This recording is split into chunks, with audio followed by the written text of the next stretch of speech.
नमस्कार, मैं हूं रवि रंजन। आप देख रहे हैं लाइव बिहार। जुड़िए लाइव बिहार के साथ, देखिए दिन भर की 10 बड़ी खबरें। तो सबसे पहले नजर डालते हैं आज के हेडलाइंस पर।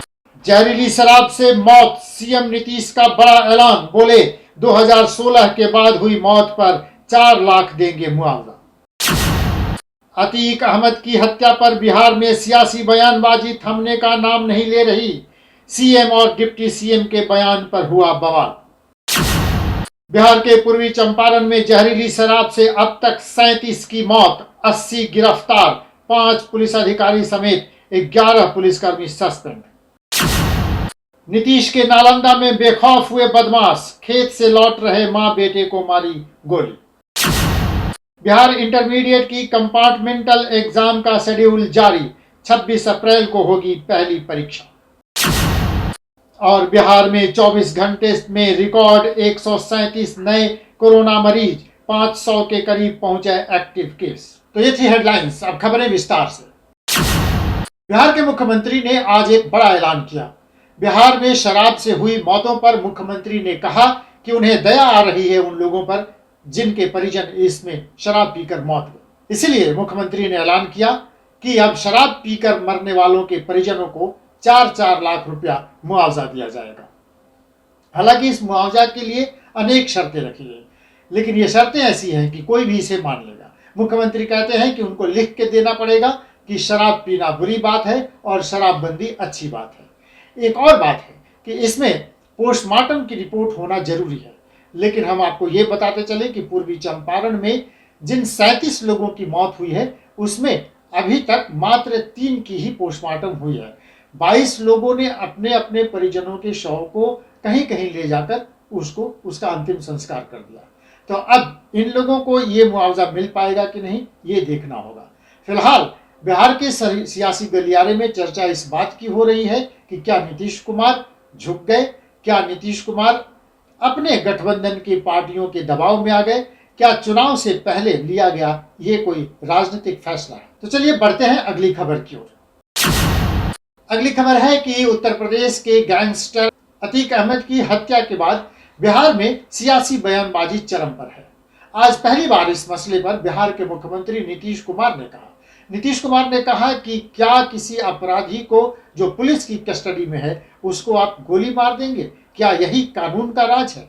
नीतीश कुमार के इस बयान के थोड़ी देर पहले बिहार के डिप्टी सीएम ने अतीक जी कह के उन्हें संबोधित किया और उसके बाद बिहार में सियासी घमासान शुरू हो गया। बीजेपी के प्रदेश अध्यक्ष सम्राट चौधरी ने कहा कि ये अतीक जी कहकर सम्मान देने वाले अतीक अहमद की हत्या से वही लोग दुखी हैं जिनको कुछ न कुछ इससे लेना देना है। इस पर अनेक तरह की बयानबाजी हो रही है। तो जदयू और बीजेपी दोनों आमने सामने है। आरजेडी के बयान पर भी बयानबाजी जोरों पर है। तो अतीक अहमद की हत्या तो उत्तर प्रदेश में हुई है, लेकिन उस पर सियासी घमासान बिहार में जारी है। बढ़ते हैं अगली खबर की ओर। बिहार के पूर्वी चंपारण में जहरीली शराब पीने से हुई मौत का सिलसिला थमने का नाम नहीं ले रहा। अब तक 37 लोगों की मौत हो गई है। हालांकि सरकार ने कार्रवाई करते हुए इसमें 11 पुलिसकर्मियों को सस्पेंड कर दिया है। अब तक 80 लोगों को गिरफ्तार किया गया है। लेकिन सवाल यह है कि क्या ये जो गिरफ्तारियां हो रही हैं या जिन पर कार्रवाई हो रही है, क्या वही काफी है? इस पर भी बिहार के सियासी गलियारे में चर्चा जोरों पर है और बयानबाजी का दौर है। बीजेपी के प्रदेश अध्यक्ष सम्राट चौधरी ने कहा है कि ये सीधी सीधी गलती बिहार के डीजीपी और बिहार के मुख्यमंत्री की है और कार्रवाई अगर होनी चाहिए तो बिहार के डीजीपी पर होनी चाहिए। तो इस पर सियासी घमासान तो जारी है, लेकिन हम आपको ये बताते चले कि इसके बाद ही नीतीश कुमार का यह फैसला आया है कि शराब पीने वालों की जो मौत हुई है उनके परिजनों को 4-4 लाख रुपया मुआवजा दिया जाएगा। बढ़ते हैं अगली खबर की ओर। अगली खबर है कि बिहार के मुख्यमंत्री नीतीश कुमार के गृह जिला नालंदा में अपराधियों के हौसले बुलंद हैं। आज अपराधियों ने सरेआम एक मां बेटे को गोली मार दी। ये ताजा मामला मुख्यमंत्री नीतीश कुमार के गृह जिला नालंदा के से सामने आया है, जहां बदमाशों ने ताबड़तोड़ फायरिंग कर मां बेटे को गोली मार दी। घटना थरथरी थाना क्षेत्र के पलटू बीघा गांव की है। बताया जा रहा है कि पलटू बीघा गांव निवासी मुन्नी लाल यादव का पड़ोसी नगीना यादव के साथ जमीन का विवाद चल रहा था। रविवार की रात मुन्नी लाल की पत्नी और बेटा खेत से लौट रहे थे। इसी दौरान पहले से घात लगाए नगीना यादव और उसके साथियों ने मां बेटे को गोली मार दी। गंभीर हालत में दोनों को पटना पीएमसीएच रेफर किया गया है। तो चलिए, बिहार में अपराधियों के हौसले बुलंद हैं और हर जिले में हत्या और लूट की घटनाएं ये आम है। सरकार की इस पर चिंता बेहद जरूरी है। बढ़ते हैं अगली खबर की ओर। अगली खबर है कि बिहार में इंटरमीडिएट की कंपार्टमेंटल एग्जामिनेशन की तारीखों का ऐलान हो गया है। 26 अप्रैल से ये परीक्षा शुरू होने वाली है। बिहार विद्यालय परीक्षा समिति द्वारा इंटर के स्पेशल एग्जाम और कंपार्टमेंटल परीक्षा को लेकर शेड्यूल जारी कर दिया गया है। यह परीक्षा आगामी 26 अप्रैल को आयोजित की जाएगी। दरअसल बिहार विद्यालय परीक्षा समिति द्वारा यह बताया गया है कि इंटर कंपार्टमेंटल सह स्पेशल एग्जाम 26 अप्रैल से शुरू होगी। यह परीक्षा 2 शिफ्ट में आयोजित की जाएगी। पहले शिफ्ट की परीक्षा सुबह 9:30 बजे से 12:45 तक ली जाएगी। वहीं दूसरी शिफ्ट का एग्जाम दोपहर 2 बजे से 5:15 तक चलेगी। चलिए, अगली खबर भी बिहार में अपराध की है। मुजफ्फरपुर में एक पति ने अपनी प्रेग्नेंट पत्नी के सीने में 3 गोली मारकर उसकी हत्या कर दी। मुजफ्फरपुर में लव मैरिज के बाद 20 लाख कैश और स्कॉर्पियो की मांग कर रहा मुजफ्फरपुर का एक पति ने अपनी पत्नी की गोली मारकर हत्या कर दी। 2 साल के अफेयर के बाद 6 महीने पहले दोनों की शादी हुई थी। लड़की के परिवार का आरोप है कि पति 20 लाख कैश और स्कॉर्पियो की डिमांड कर रहा था। लड़की वालों ने शादी के वक्त 10 लाख कैश और कार दी थी। बिहार में कोरोना विकराल रूप लेते जा रहा है। पिछले 24 घंटे में कोरोना के 137 नए मरीज मिले हैं। इस तरह पूरा एक्टिव केस 500 के पार चला गया है। बिहार में रविवार को कोरोना के रिकॉर्ड 137 नए पॉजिटिव मरीज मिले हैं। इस साल एक दिन में मिले कोरोना मरीजों का यह सबसे बड़ा आंकड़ा है। पिछले 24 घंटों में सिर्फ पटना जिले में 69 लोग कोरोना संक्रमित मिले हैं।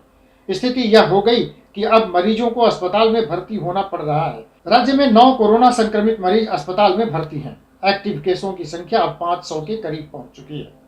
बावजूद इसके कोरोना से डरने की जरूरत नहीं है, सावधान और सतर्क रहने की जरूरत है। मास्क लगाना बेहद जरूरी है और हाथों को बीच बीच में धोते रहना भी बहुत जरूरी है। सावधान रहिए, सतर्क रहिए। उत्तर प्रदेश में डॉन ब्रदर्स की हत्या के बाद बिहार और उत्तर प्रदेश की सीमा पर अलर्ट जारी किया गया है। चारों तरफ पुलिस की चौकसी बढ़ा दी गई है। साइबर सेल की नजर इस पूरी घटना पर बनी हुई है। उत्तर प्रदेश के प्रयागराज में अतीक और उसके भाई अशरफ की हत्या के बाद यूपी से सटे बिहार के सीमावर्ती इलाके में सुरक्षा व्यवस्था सख्त कर दी गई है। बिहार के गोपालगंज में भी सुरक्षा बढ़ा दी गई है। ऐसे में पुलिस प्रशासन भी अलर्ट हो गया है। इसके साथ ही यूपी से बिहार में आने वाली गाड़ियों की सघन चेकिंग हो रही है। जिला प्रशासन ने सोशल मीडिया पर भड़काऊ पोस्ट लिखने या अफवाह फैलाने वालों के खिलाफ सख्त कार्रवाई करने का आदेश दिया। चलिए, बढ़ते हैं अगली खबर की ओर। अगली खबर यह है कि बिहार के राज्यपाल के काफिले में जा रही गाड़ी पलट गई और इसको लेकर हड़कंप मच गया। देखिए पूरी रिपोर्ट। बिहार के राज्यपाल राजेंद्र विश्वनाथ अर्लेकर के काफिले में मौजूद फायर ब्रिगेड की गाड़ी हादसे का शिकार हो गई है। फायर ब्रिगेड की गाड़ी अचानक अनियंत्रित होकर बीच सड़क पर पलट गई, जिसके बाद मौके पर अफरा तफरी मच गई। राज्यपाल राजेंद्र विश्वनाथ एक कार्यक्रम में शामिल होने के लिए मुजफ्फरपुर जा रहे थे। इसी दौरान यह हादसा हुआ। घटना भगवानपुर के रतनपुरा की है। चलिए, इस घटना में राज्यपाल पूरी तरह से सुरक्षित हैं और अब पटना लौट रहे हैं। भागलपुर में बर्ड फ्लू का दहशत है। आज भागलपुर में 11,700 मुर्गियों को जलाया गया।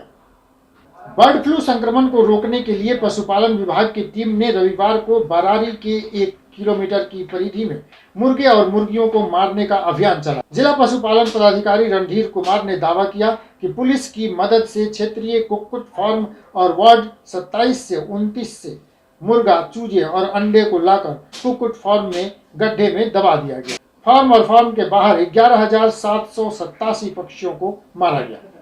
तो ये थी दिन भर की 10 बड़ी खबरें। इस तरह की खबरों को देखने के लिए आप जुड़े रहिए लाइव बिहार के साथ। देखते रहिए लाइव बिहार। नमस्कार। लाइव बिहार YouTube पर सब्सक्राइब और Facebook पर लाइक जरूर करें।